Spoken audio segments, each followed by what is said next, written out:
കേരളത്തിലെ ഏറ്റവും വലിയ മദ്യ കുംഭകോണങ്ങളിലൊന്ന് അതിൽ പ്രതിഷേധിച്ചുകൊണ്ടാണ് ഇന്ന് സംസ്ഥാന യൂത്ത് കോൺഗ്രസ് കമ്മിറ്റിയുടെ ജില്ലാ യൂത്ത് കോൺഗ്രസ് കമ്മിറ്റിയുടെ നേതൃത്വത്തിൽ ഇത്തരത്തിലൊരു സമര പരിപാടിയുമായിട്ട് ഇവിടേക്ക് എത്തിയിരിക്കുന്നത്. ഇവിടെ അധ്യക്ഷ പ്രസംഗം നടത്തിയ ജില്ലാ യൂത്ത് കോൺഗ്രസ് കമ്മിറ്റിയുടെ പ്രസിഡന്റ് സൂചിപ്പിച്ചതുപോലെ ഇപ്പോൾ നമ്മുടെ ഈ സമരത്തെ നേരിടുവാൻ വേണ്ടിയിട്ട് ഉപയോഗിച്ചിരിക്കുന്ന ജലബീലങ്കിലെ വെള്ളം കിട്ടിയാൽ പോലും കുടിവെള്ളമായി ഉപയോഗിക്കേണ്ടുന്ന ദയനീയമായ സാഹചര്യമുള്ള ഒരു നാടാണ് പാലക്കാട്. അതിരൂക്ഷമായ ജലപ്രതിസന്ധി നേരിടുന്ന, ഞാൻ ആ പ്രദേശത്തിൻ്റെ ഒരു നിയമസഭാ സാമാജികൻ കൂടിയാണ്.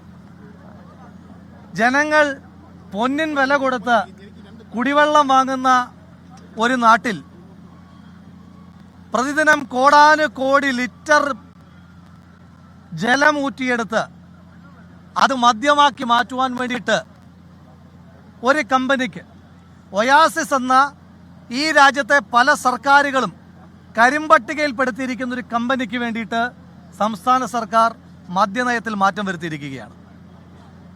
സാധാരണഗതിയിൽ മന്ത്രിസഭ ഒരു തീരുമാനമെടുത്താൽ 48 മണിക്കൂറിന് ശേഷം മാത്രമാണ് അത് ഉത്തരവായി മാറുന്നത്. എന്നാൽ ഒയാസിസിന് കരാർ കൊടുക്കുന്ന കാര്യത്തിൽ മാത്രം 24 മണിക്കൂർ പോലും എടുക്കാതെയാണ് സംസ്ഥാന മന്ത്രിസഭയുടെ തീരുമാനത്തെ ഉത്തരവാക്കി മാറ്റിയിരിക്കുന്നത്. 1-ാം തീയതി സംസ്ഥാന മന്ത്രിസഭ കൂടി വയനാട്ടിലെ ദുരിതമനുഭവിക്കുന്ന സാധാരണ മനുഷ്യന്മാരുടെ ജീവൽ പ്രശ്നങ്ങൾക്ക് പുനരധിവാസത്തിന്റെ പാക്കേജ് പ്രഖ്യാപിച്ചിട്ട് അതൊരു ഉത്തരവാകുവാൻ 16 ദിവസം എടുത്ത നാട്ടിൽ കരിമ്പട്ടികയിൽപ്പെടുത്തിയിരിക്കുന്ന ഒരു മദ്യ കമ്പനിക്ക് വഴിവിട്ട കരാറ് കൊടുക്കുവാൻ വേണ്ടി 24 മണിക്കൂർ പോലും എടുത്തിട്ടില്ല എന്ന് പറയുമ്പോൾ ആ ഡർട്ടി ഹേസ്റ്റ്, ആ അഗ്ലി ഹേസ്റ്റ് ഈ നാട്ടിൽ അഴിമതി നടത്തുവാൻ വേണ്ടിയിട്ടുള്ളതാണ്. ഒയാസിസ് എന്ന ഈ കമ്പനി പാലക്കാട് തെരഞ്ഞെടുപ്പിലെ CPM-ന്റെ ചീഫ് പാർട്ട്ണറായിരുന്നു, ചീഫ് സ്പോൺസറായിരുന്നു. CPM 3-ാം സ്ഥാനത്ത് മാത്രം നിൽക്കുന്ന ഒരു മണ്ഡലത്തിൽ ആ തെരഞ്ഞെടുപ്പിൽ മത്സരിച്ച ഒരാളാണ് ഞാൻ. അവിടെ UDF-ന്റെ സിറ്റിംഗ് സീറ്റിൽ മത്സരിച്ച നമ്മൾ ചെയ്തതിനേക്കാൾ എത്രയോ വലിയ പ്രചണ്ഡ പ്രചരണങ്ങൾ, അത് കട്ടൗട്ടുകളുടെ രൂപത്തിലാകട്ടെ, പോസ്റ്ററുകളുടെ രൂപത്തിലാകട്ടെ, ബോർഡുകളുടെ രൂപത്തിലാകട്ടെ, BJP-ക്കാർക്ക് കൊടുത്ത പർച്ചേസ് വോട്ടുകളുടെ അടിസ്ഥാനത്തിലാകട്ടെ, ഹോർഡിങ്ങുകളുടെ അടിസ്ഥാനത്തിലാകട്ടെ, എല്ലാ രീതിയിലും അവിടെ ഏറ്റവും അധികം പണം ചെലവഴിച്ചു CPM.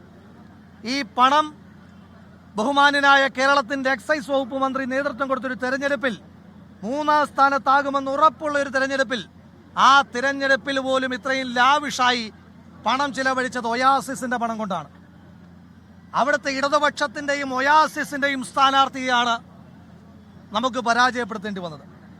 ആ തെരഞ്ഞെടുപ്പിൽ പണമിറക്കിയതിന്റെ പ്രതിഫലമായിട്ടാണ് ഒയാസിസ് എന്ന ഈ രാജ്യത്ത് ഡൽഹിയിൽ ആ ഉത്തരവിനകത്ത് കൊടുത്തിരിക്കുന്ന താമ്രപത്രമുണ്ടല്ലോ, ഒയാസിസ് എന്ന് പറയുന്ന കമ്പനിയെ പറ്റി ശ്ലാഘനീയമായി പരാമർശങ്ങൾ നടത്തിക്കൊണ്ടുള്ള ആ ഉത്തരവ്.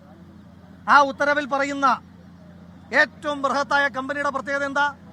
ആ കമ്പനിയുടെ ഡയറക്ടർമാരിൽ ഒരാൾ കള്ളപ്പണ കേസിൽ ജയിലിൽ കിടന്നയാളാണ്.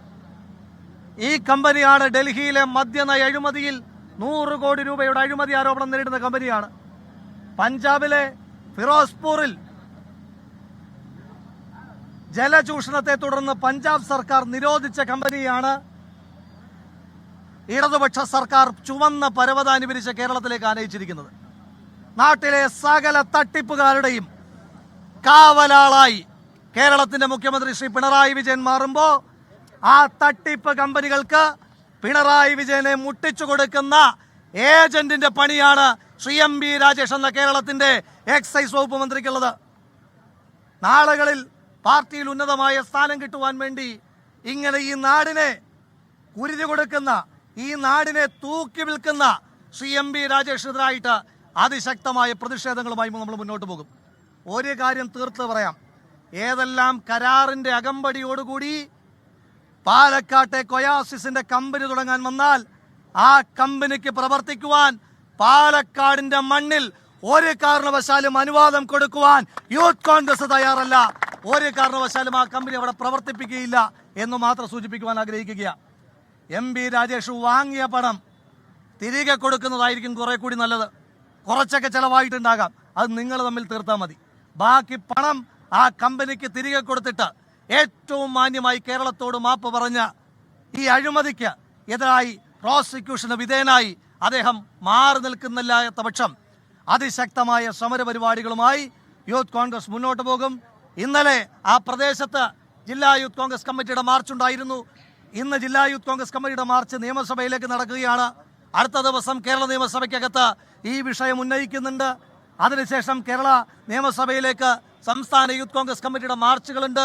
മന്ത്രിമാർക്ക് ഒരു കാര്യം തറപ്പിച്ച് പറയാം, ഈ അഴിമതിക്ക് കൂട്ടുനിന്ന മന്ത്രിമാർക്ക് സ്വൈര്യമായി പാലക്കാട് വൻകിട മദ്യ ഉത്പാദന യൂണിറ്റിന് NOC നേടിയത് ആ വിഷയത്തിലാണ് ഇപ്പോൾ രാഹുൽ മാങ്കൂട്ടത്തിൽ സംസാരിക്കുന്നത്. മുഖ്യമന്ത്രിക്കും MP രാജേഷിനും രൂക്ഷ വിമർശനം. പാലക്കാട്ട് ആ കമ്പനി പ്രവർത്തിക്കാൻ അനുവദിക്കില്ല, വരും ദിവസങ്ങളിൽ പ്രക്ഷോഭം ശക്തമാക്കുമെന്നാണ് രാഹുൽ മാങ്കൂട്ടത്തിൽ അറിയിച്ചത്.